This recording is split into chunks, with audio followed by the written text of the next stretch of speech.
दुर्गा मैया की जय। अभी दिनांक 6 जुलाई 2026 को आनंद शक्ति की वेबसाइट लॉन्च हुई, जबकि आनंद शक्ति 2021 से यूट्यूब पे आरंभ हुआ था। यह सफ़र भी एक तरह से कहें तो जो व्यक्ति इन चीज़ों में नहीं होता है तो उसको बड़ा भय लगता है, कैसे होगा, क्या बोलूँगा, कैसे करूँगा आदि तमाम प्रकार का एक जैसे भय लगता है कि कैसे इतने लोगों के सामने बोलूँगा। मगर इसका संज्ञान हमें तीसरे भंडारे में प्राप्त हो चुका था, यानी 12/12/2012 को मेरा पहला व्याख्यान था जो एक भंडारे में, तीसरे भंडारे में मैंने वह व्याख्यान दिया था। तब तक मुझे कुछ भी बोलने का ज्ञान नहीं था, यहाँ तक कि 2-4 लोगों के सामने भी बोलना हो तो नहीं बोल पाता था, क्योंकि आदत ही नहीं थी, उस मार्ग का मार्गी ही नहीं था। और जब तीसरा भंडारा हुआ था उस समय भी मुझे पहले से ही यह ज्ञान हो गया था कि 2 से ढाई घंटे तक मुझे वहाँ पे बोलना है। अब बोलना है या तो ज्ञान में आ गया, आदेश आ गया माँ का, क्या बोलना है ये नहीं पता है। अब क्या बोलना है तो मैं बड़ा ही एक तरह से बहुत ही संशय में था।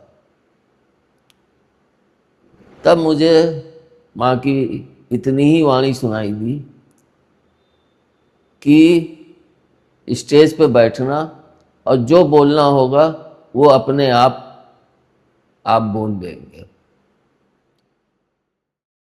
लेकिन अंदर से ये मत सोचिएगा कि इतने लोगों के सामने मैं बोल रहा हूँ, तो भय आएगा ही नहीं। लेकिन फिर भी है तो हम मानव ही ना, शुरुआत के में किसी भी कार्य में भय लगता है। तो अगर आप तीसरे भंडारे में देखेंगे तो बहुत कुछ मैंने आंखें बंद करके बोला है, और ये तो सही है, 1.5-2 घंटे जो भी होता गया मैं बोलता ही गया, और बहुत स्पीड में बोलता गया।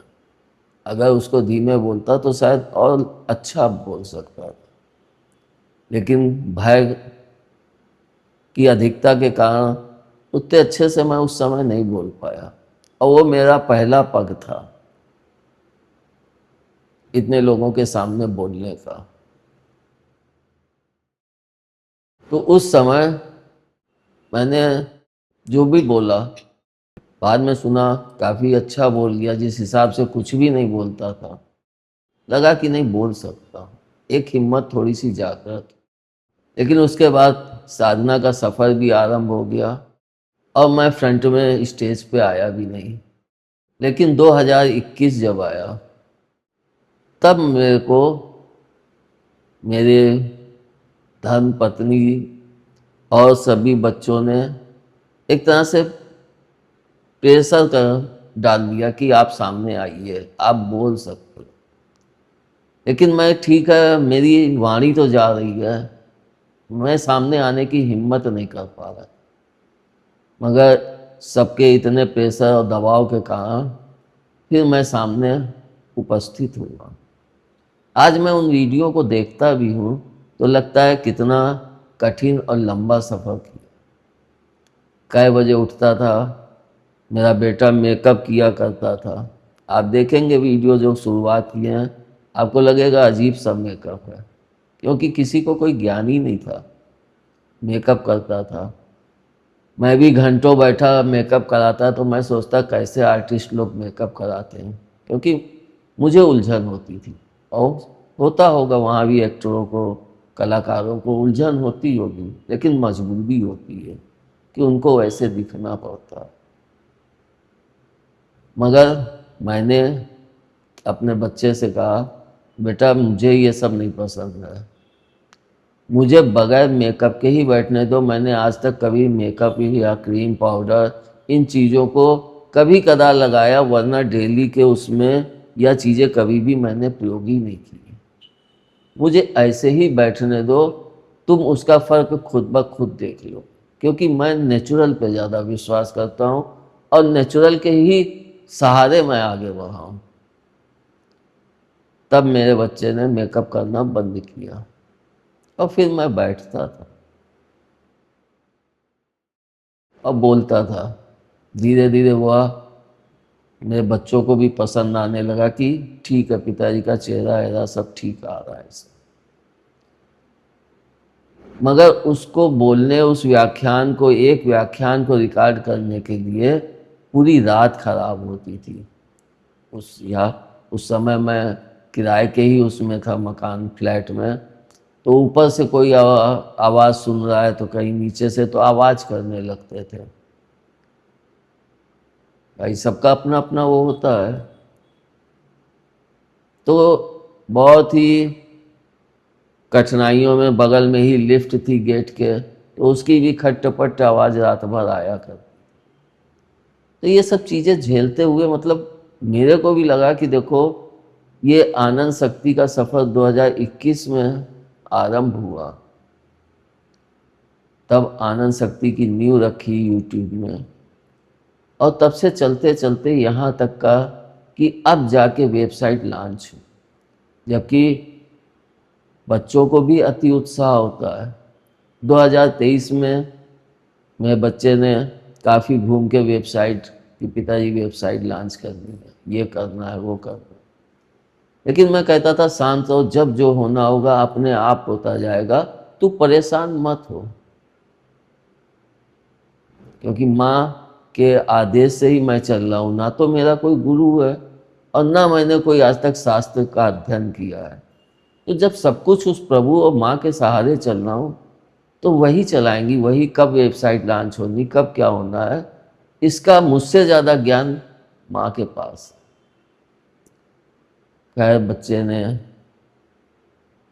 वीडियो भेजना आरंभ किया, चलता रहा, सफ़र चलता रहा। अब जाके 6 जुलाई 2026 को वेबसाइट लॉन्च हुई। और 6 जुलाई की डेट इसलिए भी बच्चों ने रखी, या बच्चों का ही कहना था, कि 6 जुलाई सन 1988 को मेरा शुभ विवाह हुआ था। और जो मेरी धर्म पत्नी है, उन्होंने दुख में सुख में सब तरीके से बहुत साथ दिया। शायद वो ना होती तो मैं यहाँ तक का सफ़र भी नहीं कर पाता। इसीलिए जो माँ कहती है कि अगर तुम पारिवारिक ज्ञान नहीं लोगे तो अधूरा है ज्ञान, अगर सिर्फ परिवार का लोगे, संन्यास का ज्ञान नहीं लोगे तो भी अधूरा है। तो ज्ञान तब संपूर्ण होता है जब दृश्य और अदृश्य दोनों का ही ज्ञान हमको, हमारे पास हो। और इसको मैंने अनुभव भी किया और सीखा भी, समझा भी, कि जब शुरुआत में प्रथम उसमें माँ काली का आगमन हुआ था, तब माँ ने मुझसे यही कहा था कि इस सफ़र में तंत्र की बहुत आवश्यकता पड़ती, क्योंकि लोगों को चमत्कार दिखना चाहिए। और चमत्कार ऐसा नहीं कि आप करके दिखाओ, वे स्वयं जप करें, आप उनको उस मार्ग पे चलाओ कि वे जप करें और उनको अनुभव हो कि नहीं, मैंने कुछ प्राप्त किया, मुझे कुछ लग रहा है कि इस जप को करने से मुझे लाभ मिल रहा है। लेकिन इस बात को मैं शुरू में अपने जीवन में नहीं उतार पाया। बहुत से बच्चों का कि वो आके बता दिए तो उनका काम माँ से बोलता था कि इनका ये कार्य है, कर दिए, उसको तकलीफ है, और वो कार्य होते भी थे। इसमें कोई मेरा चमत्कार नहीं है, मुझे कुछ भी अनुभव नहीं, ये सब कुछ माँ का ही देन है, और वही चलाती और खींचती ला रही। हाँ, मैं सुखपूर्वक अब चल रहा हूँ, अब मुझे कोई झिझक नहीं।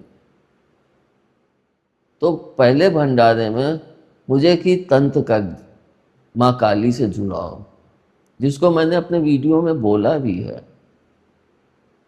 तो अदृश्य का ज्ञान मुझे माँ काली से प्राप्त, मतलब अदृश्य का ज्ञान माता ने काली से, काली ना कहो, तंत्र शक्ति कह सकते, क्योंकि लोग मानते हैं कि काली काली है, काली काली नहीं, दुर्गा की ही शक्ति है। जब हम क्रोध में होते हैं तो चेहरा तमतमा जाता है, तो कहते हैं देखो काली हो गई। तो हमने जब पहला भंडारा किया, उसके पश्चात जब दूसरा भंडारा किया, तब माँ दुर्गा का कि यहाँ से अब प्रत्यक्ष में आए, प्रत्यक्ष का ज्ञान अर्जित हो। फिर तीसरे भंडारे में मुझे परमेश्वर का ज्ञान हुआ, अनुभव हुआ, जो भी प्राप्त हुआ उसका तो वर्णन करने से कोई लाभ नहीं है। लेकिन परमेश्वर के जब तीसरे भंडारे में आगमन था, तभी मुझसे व्याख्यान दिलवाया गया था, तभी मैंने अपना पहला व्याख्यान दिया था। उसके पश्चात फिर सब कुछ बंद हो गया। फिर 2021 से बोलना फिर से आरंभ किया और चलते चलते 2026 हो गया आज। तो इतना लंबा सफ़र मैं सिर्फ इसलिए बता रहा हूँ कि जो लोग इस मार्ग में चल रहे हैं उनके लिए तो आसान होता है, लेकिन जो लोग इस मार्ग में नहीं चल रहे हैं उनके लिए बड़ा कठिन होता है कि कैसे हम आगे बढ़ें, कैसे करें, कैसे क्या करें। यह सब कुछ अगर हम देखें तो मेरे ऊपर माता पिता की बहुत खास कृपा है। ये भी कह सकता हूँ इस परिवार के ऊपर बहुत खास कृपा है। ना मेरे बच्चे ने कहीं एडिटिंग सीखी, ना कुछ सीखा। धीरे धीरे धीरे माँ ने ही उसको अपना चलता रहा और हर चीज़ का ज्ञान धीरे धीरे उसको होता गया। आज इस मुकाम पे पहुँचा कि मेरे बेटे ने वेबसाइट लॉन्च की। प्रसन्नता भी हुई, खुशी भी हुई कि अब मुझे और तीव्र गति से और अच्छे तरह से आगे बढ़ना है, ताकि मेरा ध्येय जो शिवलिंग के विषय में लोगों के अंदर बहुत सारी भ्रांतियाँ जुड़ी हुई हैं, जबकि हम अगर देखें तो हमें शिवलिंग से ही सब कुछ बहुत तीव्र गति से प्राप्त हो सकता है, लेकिन हम लोग उसकी सेवा और उससे सिर्फ सोमवार और कोई पवित्र दिन जैसे सावन का है या महाशिवरात्रि है तब जुड़ते हैं, बाकी दिन उनसे इतना जुड़ नहीं पाते हैं। तो यहाँ पे भी तो वही चीज़ लागू होती है, दुख में सुमिरन सब करें, सुख में करे न कोई, जो सुख में सुमिरन करे तो दुख काहे का हो। तो हम लोग जीवन में तो ये स्वरूप में, उस स्वरूप में, ये वो सब में दौड़ते रहते हैं, लेकिन जब कोई कठिनाई आती है, जब कोई दिक्कत आती है, परेशानी आती है, तो जितने भी पंडित, जितने भी लोग हैं, सब कहते हैं महामृत्युंजय का जाप करो। आखिरी वही ठौर है। तब उस समय शिवलिंग के सामने बैठकर महामृत्युंजय का जाप सबसे ज़्यादा लाभकारी होता है। अगर वही जाप आप अगर शिव जी की मूर्ति के सामने कीजिए तो उसका लाभ इतना नहीं प्राप्त होगा, लेकिन अगर हम शिवलिंग के सामने बैठ के और उस जाप को करें तो वह बहुत लाभकारी। यानी एक तरह से अगर हम सोचें कि ऐसे ही बैठ के जप कर रहे हैं तो उसका हमें 10% मिल रहा है, तो अगर हम शिवलिंग के पास बैठ के करेंगे तो उसका हमें 100% मिलेगा, क्योंकि वह परमेश्वर का सबसे अद्भुत और निराला यंत्र है। और हम अगर देखें तो दुनिया के हर देश क्षेत्र में कहीं ना कहीं आपको शिवलिंग किसी न किसी रूप में मिल जाएगा। बाकी मूर्तियां नहीं मिलेंगी क्योंकि वे बनती बिगड़ती रहती, लेकिन शिवलिंग हमेशा एक ही आकृति, एक ही स्वरूप। हाँ, छोटा बड़ा, ऊंचा नीचा, कहीं पे अर्घा नहीं है सिर्फ लिंग है, कहीं पे लिंग नहीं है सिर्फ अर्घा है। इस तरह से आप जैसे ही देखेंगे ये शिवलिंग है। जैसे कि मानव को कहीं भी देखिए आप, वो चाहे अपाहिज हो, चाहे वो बहरा गूंगा हो, चाहे जो हो, लेकिन आप देखते ही कहेंगे कि हाँ ये मानव है, ये हमारे साथ का है। उसी तरह से जहाँ पे भी हम शिवलिंग देखेंगे ये भगवान शिव से जुड़ा हो। इससे हम संसार से, उस परम पिता से बहुत ही सहजता से जुड़ सकते हैं, बहुत ही आत्मीयता से उसकी अगर हम सेवा करेंगे तो हमें उसका लाभ भी मुश्किल से मुश्किल 2 से 3 दिन में मिलना आरंभ हो जाता है। यानी सबसे तीव्र गति से हमारी पुकार को प्रभु तक पहुंचाता है और उसके द्वारा प्रभु हमारे को उसका एहसास करा के और हमारे उस कठिनाई को दूर करते हैं। जबकि दूर करने वाला स्वयं आप स्वयं ही होंगे, कोई दूसरा नहीं होगा। लेकिन अकल वहाँ से आती, तब ये दिमाग काम करता है, तब हम उससे निकल पाते हैं। तो कहने को तो आप कहते हैं, वैसे भी सभी कहते हैं मैंने किया, मैंने ये किया, मैंने वो बनाया। और जहाँ मैं जुड़ गया तो वहाँ पे आपका घमंड दिख रहा है। तो मैंने नहीं, प्रभु ने। जैसे हनुमान जी कहते थे, प्रभु मेरे पास तो इतना बल भी नहीं था कि मैं समुद्र को लांघ जाऊं, ये तो सब आपका प्रताप है। वो किसी भी चीज का कभी लाभ लेने की कोशिश नहीं, हर चीज प्रभु के चरणों में। तो यह भी तो भक्ति और सेवा का सबसे बड़ा उत्तम गुण है कि हम अपने को उससे जुड़ाव मत करें, तो हमारा घमंड भी कभी सिर चढ़ के नहीं बोलेगा, वो हमेशा तिरोहित होता रहे। और मैं भी इसी मार्ग पे कि सब कुछ माँ का ही दिया हुआ है और माँ का ही ज्ञान है। नहीं तो किसी व्यक्ति का 18 साल 19 साल जितना भी वक्त लगा है मुझे,